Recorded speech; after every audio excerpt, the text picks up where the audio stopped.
Now that we have seen the greatest integer function, which is also called flow function, let us look at another function which is closely connected to it, and that is the fractional part function. Obviously, if you have any real number with some decimals, it will have one part which can be called the integer part and another part which is called the fractional part. So therefore, the fractional part function returns only the fractional part of a real number. So this can be generalized into fractional part of a real number x instead of fractional part of just one specific number. Let us look at that.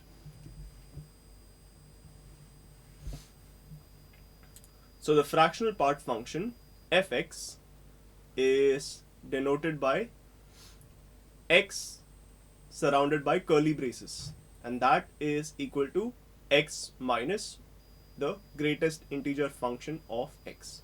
So this follows from a more general formula where the greatest integer function plus the fractional part function of a real number x is actually equal to the number x itself. For example, if x is equal to 2.5, so this can be written as box of 2.5, which is 2, plus the fractional part of 2.5, which is 0.5, which is equal to 2 plus 0.5, which is equal to the number x, which is 2.5. And so therefore, the fractional part function is defined as the quantity which is added to the integer part to get the actual number x. Now, if this is how a fractional part function is defined, then what are the values of x which can be entered here? That is, in other words, what would be the domain of x such that the fractional part function is defined? Obviously, all real numbers can be entered over there. And as long as all real numbers can be entered, what will be the actual range of values which we will get? That would be limited to only fractions. And what do we mean by fractions? Numbers which are less than 1. More specifically, in the context of functions and in the context of logarithms and exponential numbers, we always keep the fractional part or the decimal part as positive. For example, if x is equal to minus 4.85, so expressed in terms of integer and decimal, this can be expressed not as minus 4 minus 0.85, but a more proper way to express this would be minus 5 plus 0.15, so that the fraction remains positive, and thereby making it easier to express in terms of logarithms. And therefore, the domain of fractional part function, even though it is all real numbers, the range of fractional part function always will lie between 0 and 1. Of course, 0 is included in the range because fractional part function also has to be defined for integers. Suppose x is equal to some integer, say 5. The fractional part of 5 is what? It is 0.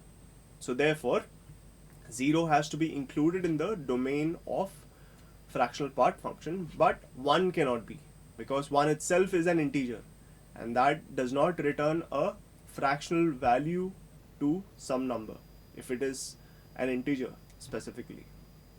Therefore, the domain of fractional part function is all real numbers, and the range of fractional part function lies between 0 and 1. If this is how the fractional part function behaves, can we make a graph out of it? Yes, of course. So this is how the graph of fractional part function looks like.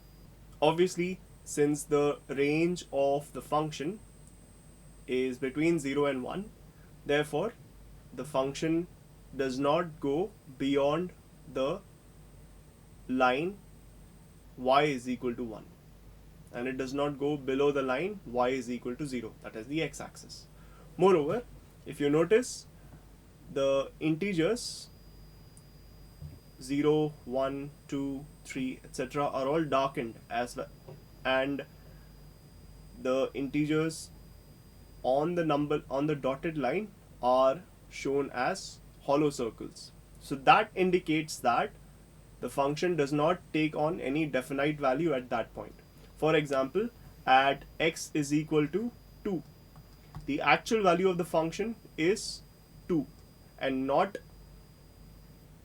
1, the way it is shown here.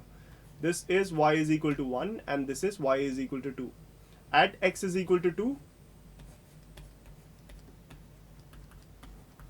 the fractional part of x actually is equal to 0, and that is why the darkened circle has been shown on the y-axis. Therefore, this is the graph of fractional part function between any two integers, because between any two integers the value of fractional part function remains the same.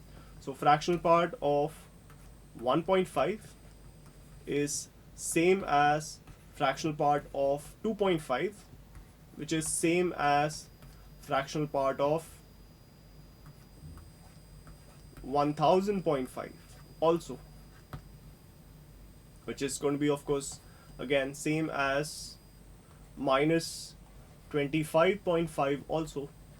And therefore, as far as any point is concerned in the domain of the fractional part function, as long as they have the same fractional part, it remains the same, and therefore the fractional part function is a repeating function, it's a periodic function.